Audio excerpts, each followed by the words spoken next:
चिखलदरा तालुक्यातील दहेद्री येथे दूषित पाणी पिल्याने 40 लोकांना अतिसाराची लागण, एकाचा डेंग्यूने मृत्यू तर 5 जणांची प्रकृती चिंताजनक। नमस्कार, बहुजन इंडिया न्यूज टुडे मध्ये आपलं स्वागत आहे।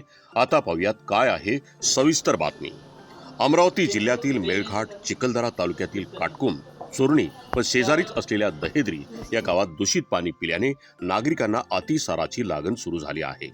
प्राप्त माहितीनुसार संडास, उलट्या, जुलाब, चक्कर येणे, मळमळ होऊन चक्कर येणे अशी लक्षणे सध्या आढळून आली आहेत। गावातील जवळपास 50 ते 40 रुग्णांना जवळच्या चोरणी येथील उपजिल्हा रुग्णालयात दाखल करण्यात आले आहे।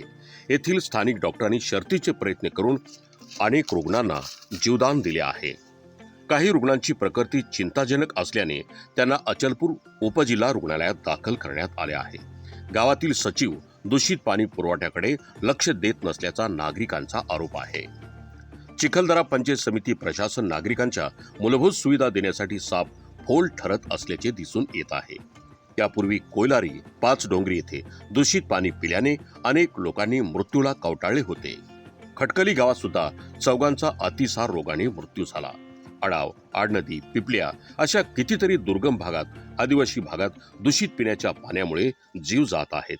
दर दिवशी चिखलदरा, धारणी या तालुक्यात मृत्यूचे प्रमाण वाढत असून नागरिकांच्या मृत्यूचा तांडव झाल्यानंतर प्रशासन खरबडून जागी होते।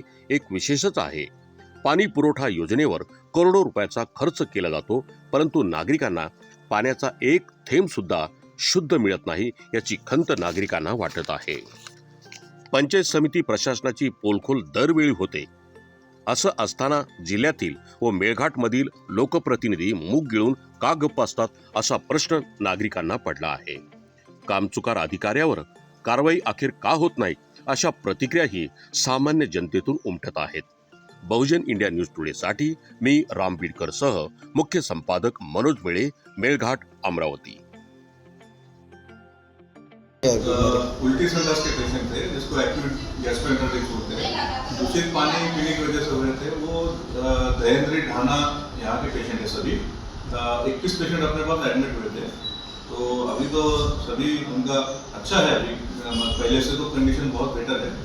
सिर्फ उनको लूज मोशन जो है अभी चालू है, कुछ बाकी उनका जो वोमिटिंग था वो कम हो गया और इम्प्रूवमेंट अच्छा है पेशेंट में। अभी माइल्ड टू मॉडरेट डिहाइड्रेशन में है पेशेंट्स। और कुछ पेशेंट अपन ने रेफर भी किए थे, उसमें कुछ बच्चे भी थे, वो अपन एसडीएच अचलपुर को रेफर किए। अभी वैसा बीमारी तो आउट ऑफ डेंजर है। हाँ, अभी तो आउट ऑफ डेंजर बोल सकते हैं, पर थोड़ा डिहाइड्रेशन है, उनको डिहाइड्रेटेड है पेशेंट। तो इसके लिए उपाय क्या है सर? इसके लिए उपाय ये है कि जहाँ पे पानी के रिसोर्सेस है वो उनका क्लोरिनेशन होना चाहिए, जो कि किया है, अच्छा है। और ऐसे रिमोट एरिया में का पानी कहाँ पे भी तो वो नहीं पीना चाहिए। पानी अगर आप लेते भी है कहाँ का, तो वो उबाल के ठंडा करके लो। अभी पीएफसी के थ्रू जीवन ड्रॉप सोडियम हाइपोक्लोराइड के जो ड्रॉप्स है वो सभी को बांटे हैं, और वो बांट भी रहे, पहले से भी बांट रहे हैं। तो वो ड्रॉप्स का भी इस्तेमाल करना चाहिए पानी को शुद्धिकरण करने के लिए। तो अच्छी जगह का ही पानी पीना चाहिए। पानी के जो भी रिसोर्सेस है उसके आजू बाजू में जैसा लैट्रिन, बाथरूम कुछ नहीं रहना चाहिए, वो भी उनसे वो काफ़ी दूर रहना चाहिए।